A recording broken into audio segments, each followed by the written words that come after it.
Hello बच्चों, आज जो आपके सामने मैं टॉपिक लेके आई हूँ वह है अभिवृत्ति। अभिवृत्ति क्या होती है? साधारण भाषा में अभिवृत्ति से हमारा तात्पर्य होता है व्यक्ति, घटना, प्राणी, विचार या वस्तु के प्रति दृष्टिकोण से है ना। किसी व्यक्ति के बारे में हमारे विचार, किसी घटना के बारे में हमारा सोचना, किसी प्राणी के विचार, इस तरह की जो बातें होती है, किसी वस्तु के बारे में हमारा दृष्टिकोण होता है, ठीक है, वो होती है अभिवृत्ति। जैसे यदि एक बालक को कोई खिलौना दे दिया जाए तो उसके लिए खिलौना बहुत इम्पोर्टेंस रखता है, लेकिन वही खिलौना एक बड़े बच्चे को दे दिया जाए तो उसके लिए खिलौना कोई इम्पोर्टेंस नहीं रखेगा, ठीक है। तो ये आकर्षण विकर्षण की द्योतक है। क्या है? अभिवृत्ति। आगे देखते हैं। थर्स्टन व आल्फोर्ड के अनुसार कुछ मनोवैज्ञानिक पदार्थों से संबंधित सकारात्मक एवं नकारात्मक प्रभावों की मात्रा को अभिवृत्ति कहा जाता है। कुछ पदार्थ है ना, कोई सी भी चीज़, कोई से भी पदार्थ, कोई सी भी वस्तु, उससे संबंधित जो हमारे विचार बनते हैं, सकारात्मक या नकारात्मक, है ना, उनको क्या कहा जाता है? अभिवृत्ति। जैसा कि मैंने अभी एग्जाम्पल दिया कि खिलौना एक छोटे से बालक के लिए तो बहुत इम्पोर्टेंस रखता है, उसके विचार सकारात्मक होंगे, लेकिन वही खिलौना एक बड़े बच्चे के लिए, कॉलेज में पढ़ने वाले बच्चे को दे दिया जाए तो उसके विचार उसके प्रति कुछ शून्य होंगे या नकारात्मक होंगे, उसमें कोई इंटरेस्ट नहीं होगा, कोई विचार नहीं बनेगा, ठीक है ना। तो सकारात्मक या नकारात्मक प्रभावों की मात्रा को अभिवृत्ति कहा जाता है। अभिवृत्ति की विशेषताएँ। अभिवृत्ति एक व्यापक संप्रत्यय है जो व्यवहार में दिखाई देता है ना।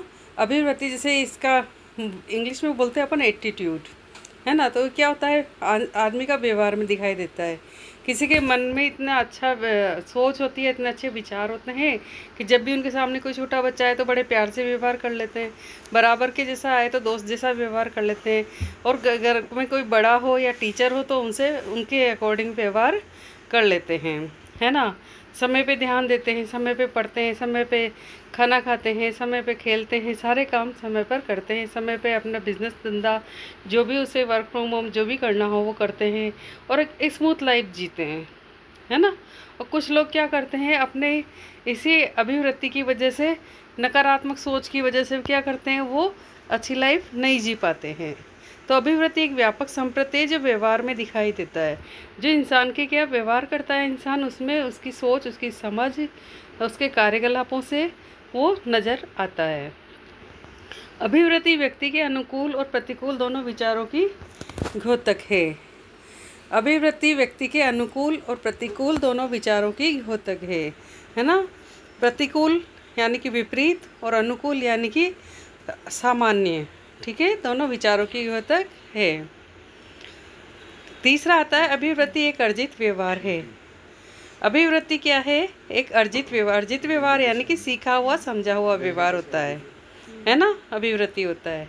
अभिवृत्ति दो प्रकार की होती है, सकारात्मक, नकारात्मक। कौन कौन सी होती है? सकारात्मक, नकारात्मक।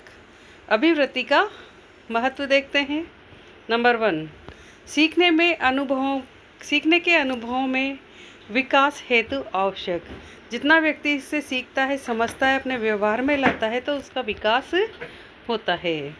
ध्यान केंद्रीकरण हेतु आवश्यक। किसी व्यक्ति का किसी चीज़ में ध्यान नहीं लग रहा हो तो इसका मतलब है वो नकारात्मक है, और यदि उसने अपनी रुचि ली और उस पर ध्यान दिया तो केंद्रीकरण किया तो उसके लिए भी अभिवृत्ति आवश्यक होती है, ध्यान के केंद्रीकरण के लिए।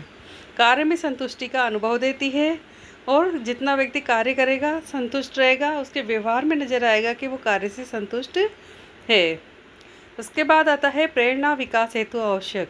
यदि कार्य से व्यक्ति संतुष्ट होगा तो एक मोटिवेशन उसको मिलेगा कि मैंने इतना कार्य आज कर लिया है, कल मैं इतना और कर पाऊँगा, मेरे अंदर क्षमताएं हैं, या मैं ये इस काम को करने के योग्य हूँ, ठीक है। तो मुझे उम्मीद है आपको समझ में आ गया होगा। अगला वीडियो लेकर आपके सामने फिर आएंगे। तब तक के लिए हमारे चैनल को लाइक, शेयर, सब्सक्राइब करें। जय हिंद, जय भारत।